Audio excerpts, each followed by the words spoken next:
साथियों जय भीम, मैं हूँ हितेश और आप देख रहे हैं द थिंग। जैसे कि हम सब जानते हैं कि भारतीय संविधान ने सभी जाति धर्मों को 6743 जाति को हमें जोड़ कर रखा हुआ है और बाबा साहब के जो विचार है, फुले शाहू अम्बेडकर के जो विचार है पूरे किसी एक जाति तक के सीमित नहीं है, ये विभिन्न जातियों तक के पहुँचे। तो उसी जाति से लेकर के सभी समाज के जो प्रतिनिधित्व है उनसे हम आज बात करने वाले। तो हमारे साथ में है मुस्लिम समाज से शब्बीर भाई पठान। तो सर, सबसे पहले मैं आपको संविधान दिवस की बहुत बहुत हार्दिक शुभकामनाएं देना चाहता हूँ। सर, आज है संविधान दिवस और आज संविधान दिवस के इस अवसर पर सर आप क्या मैसेज देना चाहेंगे? साथियों, संविधान दिन की इस देश के तमाम जाति धर्मों को मानने वाले लोगों को संविधान की मंगल कामनाएं। और संविधान के बारे में अगर कहने की बात है तो इस देश में हम लोग जो 26 नवंबर को जो संविधान दिन मना रहे हैं और 26 जनवरी को संविधान दिन लागू हुआ, तो यहाँ पर एक चिंतन की बात ऐसी है कि चिंतन करना ज़रूरी हो जाता है कि ये दोनों तारीखों की गरिमा हमको समझना जरूरी है। 26 नवंबर को अगर संविधान एक्सेप्ट किया गया, लेकिन उसको लागू तो 1950 को किया गया, 26 जनवरी को। और ये संविधान जो है ये राष्ट्र का संविधान है। तो अगर संविधान राष्ट्र का है तो वो दिन जो है वो राष्ट्रीय दिन होना चाहिए और वो संविधान का राष्ट्रीय दिन 26 जनवरी है। तो 26 नवंबर को जो संविधान दिन मनाया जा रहा है, फिर ये क्या है, ये सवाल खड़ा होता है। तो संविधान 26 नवंबर को जो संविधान दिन मनाया जा रहा है, ये मेरी जानकारी के अनुसार 2015 से ही मनाया जा रहा है। उसके पहले संविधान दिन 26 नवंबर को नहीं मनाया जाता था, 2015 से ही मनाया जा रहा है। तो यहाँ पर एक साजिश या एक षड्यंत्र का मामला हो सकता है।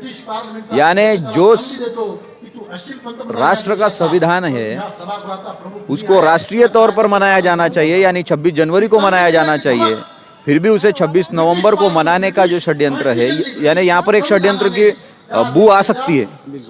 क्योंकि एक 26 नवंबर को जो लोग संविधान दिन मना रहे हैं वो ज़्यादा से ज़्यादा बौद्धिस्ट होंगे या अम्बेडकराइज होंगे। यानी अब वो संविधान को भी एक आइसोलेशन में लाने का कार्यक्रम इस देश के अंदर चलाया जा रहा है, या ऐसा परिणाम हो सकता है, ऐसी संभावना हम लोग यानी नकारी नहीं जा सकती। तो कहीं ना कहीं इतने बड़े राष्ट्रीय संविधान को हम लोग अगर एक पर्टिकुलर जाति और इसमें आइसोलेशन में लाने के अगर एक षड्यंत्र अगर हमको दिखाई दे रहा है, तो ये इस देश की सबसे बड़ी शोकांतिका होगी।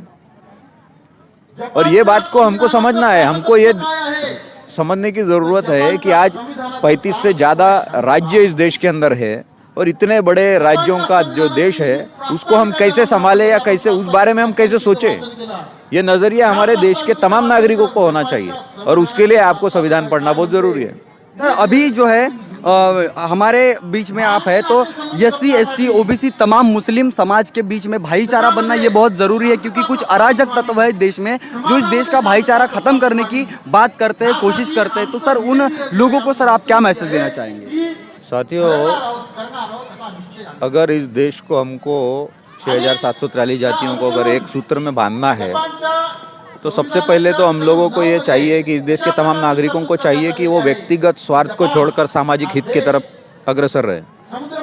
अगर सामाजिक हित की तरफ हम लोग निष्ठावान नहीं है तो इस देश में या किसी भी देश में राष्ट्रीय एकात्मता तैयार नहीं हो सकती। और ये काम अगर हम लोग नहीं करेंगे तो यानी तथागत बुद्धा ने कहा है कि जग निरंतर परिवर्तनशील है। अगर हम संविधान को बचाने के लिए काम करते हैं या संविधान को मानकर उसके हक और अधिकार या उस ग्रंथ को बचाने के लिए काम करते हैं तो भी बदलाव आएगा और वो बदलाव मानवता को अपेक्षित बदलाव होगा। लेकिन अगर हम लोग संविधान को बचाने और लोगों की एकता और अखंडता को यानी उसको विकसित करने में अगर प्रस्तावित करने में अगर काम करने के लिए अगर काम नहीं कर रहे हैं तो भी बदलाव आएंगे, लेकिन वो बदलाव मानवता को अपेक्षित नहीं होंगे। उसके लिए हमें तैयार रहना होगा और हमें किसी भी हालत में सामाजिक निष्ठा को यानी सामाजिक निष्ठा का स्थान सबसे ऊपर रख के समाज के अंदर हमें आचरण करना पड़ेगा, तभी जाके इस देश के अंदर एकता कायम हो सकती है। अदरवाइज इस देश के अंदर एकता कायम होना मुश्किल है। हमारे सारे लोग यानी कहा जाए तो हम कह सकते हैं कि यानी इस देश के तमाम बहुजनवादी लोग जो है बहुत ईमानदार है। यानी वो इतने ईमानदार है कि वो इलेक्शन के दौरान जब एक नेता उसको 500 की नोट दे देता है तो वो एक 500 की नोट का एहसान इतना ईमानदारी से निभाता है कि वो जाकर उसी को वोट मारता है। यानी इतना ईमानदार है। लेकिन अगर वो संविधान के प्रति और मानवताओं के प्रति निष्ठावान हो गया तो उसे ये समझ में आ जाएगा कि वो 500 की नोट इस देश का हित नहीं कर सकती, वो 500 की नोट इस देश में मानवता प्रस्थापित नहीं कर सकती। तो ये चीज़ हमारे लोगों को समझना चाहिए और उन्हें सामाजिक निष्ठा बरतनी पड़ेगी और उसको समाज में, अपने घर में, परिवार में, अड़ोस में, पड़ोस में, अपने गांव में, अपने तालुका में, जिले में, स्टेट में, इन सब चीज़ों का आचरण करना पड़ेगा। तब तक इस देश के अंदर कोई भी परिवर्तन संभव नहीं है, क्योंकि बुद्धा ने ही कहा है कि कोई भी बदलाव जो होता है वो बदलाव खुद के अंदर पहले किया जाता है, तभी वो बाहर बदलाव होने की संभावना है। एक सवाल मैं आपसे ये पूछना चाहता हूँ कि आज़ादी के इतने साल होने के बावजूद भी देश में जो है पूरी तरीके से संविधान लागू नहीं किया गया, नौकरियों के बैकलॉग नहीं भरे जाते हैं, रिजर्वेशन का जो है कहीं ना कहीं यहाँ पर पूरी तरीके से उसको लागू नहीं किया जाता है और समाज में जो है अराजकता फैलाई जाती है। तो सर ये सवाल उठता है कि संविधान जब लागू नहीं हो रहा है, संविधान के लिए लागू करने के लिए सर ऐसा कौन सी आइडियोलॉजी के लोग हैं जो देश के संविधान को पूरी तरह से लागू कर सकते हैं? संविधान को पूरी तरीके से लागू करना, ये जो बात है, इस बात को समझने पहले हमको ये समझना पड़ेगा कि ये कैसे किया जाए। अभी इससे पहले मैं बता चुका हूँ कि देश के तमाम नागरिकों को निष्ठावान होना चाहिए। अभी कुछ लोगों का ये यानी संविधान, आपका अगर सवाल का शाब्दिक जवाब दिया अगर आपको अपेक्षित है तो मैं ये कह सकता हूँ कि देश के अंदर संविधान लागू करने जैसी परिस्थितियाँ आज, यानी आपको ये समझना बहुत ज़रूरी है कि अगर हम संविधान को मानने वाले हैं तो कहीं ना कहीं संविधान को नहीं मानने वाले लोग भी होंगे। जी बिल्कुल। तो हमको अपनी समीक्षा करनी पड़ेगी कि संविधान को मानने वाले लोग कितने एक हैं और वो लोग जो संविधान को नहीं मानते उनकी एकता का क्या प्रमाण है, हमारा प्रमाण क्या है। तो ये जब तक हम लोग समझते नहीं, जब तक हम वो लोग इसके ऊपर समीक्षा करते नहीं और अपने व्यक्तिगत स्वार्थ को दूर रखकर सामाजिक स्वार्थ के लिए या संविधान को लागू करने के लिए एक नहीं होते, तब तक ये असंभव है। तो हमको ये समीक्षा पहले करनी पड़ेगी कि संविधान को मानने वाले लोग कितने एक है और संविधान को नहीं मानने वाले या संविधान को खत्म करने की सोचने वाले लोग कितने एक है। उसके बाद में हमको ये भी सोचना पड़ेगा कि संविधान को मानने वाले लोगों के पास में कितनी ताकत है और संविधान को नहीं मानने वाले लोग या संविधान को खत्म करने वाले लोगों के पास कितनी ताकत है। हाँ बिल्कुल, क्योंकि यहाँ के जो सरकार में बैठने वाले लोग ही संविधान को बदलने की बातें करते हैं। आपको याद होगा कि 9 अगस्त 2017 के दिन दिल्ली के जंतर मंतर मैदान पर संविधान की प्रतियां जलाई गई और उसके साथ ही इस देश में बाबा साहब अम्बेडकर का जो है विचारों का विरोध किया गया, मनुवाद का यहाँ पर जय जयकार किया गया। तो उस दौर से यहाँ पर कहीं ना कहीं संविधान की जो निगेटिविटी है लोगों के प्रति वो कहीं ना कहीं बढ़ रही है। हम जितना लोगों को जागरूक करने की कोशिश कर रहे हैं वो कहीं ना कहीं निगेटिव हो रहे हैं। आज जो हम इतने देश में संविधान बचाओ आंदोलन चला रहे हैं, संविधान बचाओ कृति समिति चल रही है, आज सुबह ही रन फॉर कॉन्स्टिट्यूशन, ये जो चीज़ें चला रहे हैं, तो कहीं ना कहीं जो ये है कि संविधान हम कितनी ही कोशिश कर ले संसद में जाने के अलावा वहाँ पर संविधान के पक्ष में बोलने वाले जब लोग वहाँ तक नहीं होंगे तो संविधान सर उस पर संविधान नहीं बच पाएगा। इस पर आप क्या कहना चाहेंगे? संसद की बात आपने की है और संवैधानिक रास्ते से संसद तक पहुंचने का एक ही मार्ग है और वो है राजनीति, राजकारण। यानी आपका इशारा राजकारण की तरफ है, लेकिन आपको बाबा साहब के कोटेशन भी याद करने होंगे कि बाबा साहब ने क्लियर कहा है कि अगर जो लोगों के प्रतिनिधि बनकर संसद में जा रहे हैं वो लोग अगर निष्ठावान नहीं होंगे तो इस देश के संविधान को कोई नहीं बचा सकता, या ये संविधान बहुत बेहतर होकर भी लोगों तक उसका फायदा नहीं पहुंचाया जा सकता। तो ये कोटेशन इस वक्त पूरी तरह से लागू है।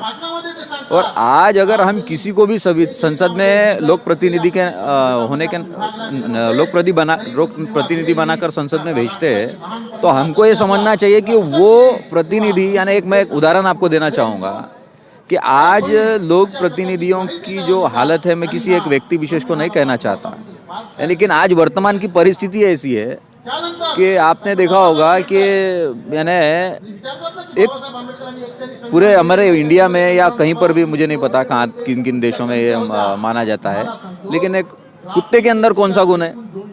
एक ईमानदारी का गुण है ना। तो कुत्ते के अंदर एक ईमानदारी का गुण होता है, लेकिन कुत्ते का वो एक गुण कैसा होता है कि वो मालक के ऊपर नहीं भुगता है, समझ रहे ना। वो ईमानदारी किससे करता है? अपने मालिक से करता है। और आपको ये समझना जरूरी है कि आज वर्तमान परिस्थिति में आप अगर किसी भी राजनीतिक पक्ष से जाते हो तो उस पक्ष का मालिक कौन है? अगर उस पक्ष का मालिक बहुजन नहीं है तो फिर हमारा बहुजन आदमी भी अगर प्रतिनिधि बनकर जा रहा है तो वो अपने मालिक के प्रति ईमानदार होगा। बिल्कुल बिल्कुल बिल्कुल। वो लोगों के प्रति क्यों ईमानदारी करेगा? और क्यों करे? क्योंकि आपने वोट दिया जरूर है, लेकिन आपने प्रस्तापित पार्टी के प्रभाव में आकर वोट दिया है। आपके नोट 500 की नोट से आए हुए हैं, आपके नोट शराब की बोतल से आए हुए वोट है, तो वो आपका प्रतिनिधित्व क्यों करे? वो तो प्रतिनिधित्व उसका करेगा जिसका मतलब उसका जो मालिक है उसका प्रतिनिधित्व करेगा ना, वो आपका हित कैसे करेगा? तो ये बात भी हमारे लोगों को समझनी चाहिए, क्योंकि आज 72 साल हो गए, 72-73 साल हो गए, फिर भी हमारी समस्याएं कम होने की बजाय बढ़ रही है। यानी जितनी समस्याएं हैं उतने संगठन है। ये बात सही कहा। तो हमारे फिर समस्याएं कैसे हल होंगी? और रही बात, मैं आपको ये अगर ये बात आम लोगों तक पहुंचाई जा रही है तो मैं आम लोगों से ये सवाल पूछना चाहता हूं कि आप किसी भी संगठन में अगर काम कर रहे हो तो आपको इतना तो समझ में आ रहा होगा कि वो संगठन का मुखिया एक होगा, बराबर है ना। लेकिन आप तो अनेक है। आपको बहुजन इस शब्द का अर्थ और इसका जो प्रभाव है वही बहुजनों को नहीं पता है। आज हमने देखा कि 1.5 साल से हमारे किसान लोग आंदोलन कर रहे हैं और उनके बाद में भी उनको अब वो खुद उनका कहना है कि जब तक वो संसद में पारित नहीं किया जाता, निरस्त नहीं किया जाता, तब तक कि हम आपके ऊपर भरोसा नहीं करते। तो क्या डेमोक्रेसी में ये सब चीज़ें? कहने का मतलब ये है कि 1.5 साल से कोई आंदोलन कर रहा हो लोकशाही में और फिर भी उसे न्याय नहीं मिल रहा है, और वो जो न्याय देने की बात कर रहे हैं और जो न्याय मांग रहा है, तो न्याय मांगने वाला ये कहता है कि मुझे तुझ पर भरोसा नहीं। तो यानी आप समझने की कोशिश करो कि इस देश के अंदर किस तरीके की लोकशाही चल रही है। मुझे कौन लोग सत्ता में है और कौन लोग, यानी जिन लोगों ने अपने प्रतिनिधियों को चुना और सत्ता में पहुंचाया, वही लोगों पर जिन लोगों ने उन्हें भेजा उनका ही भरोसा नहीं है। तो आपको ये समझना ही पड़ेगा कि अभी लोकशाही का स्तर क्या है।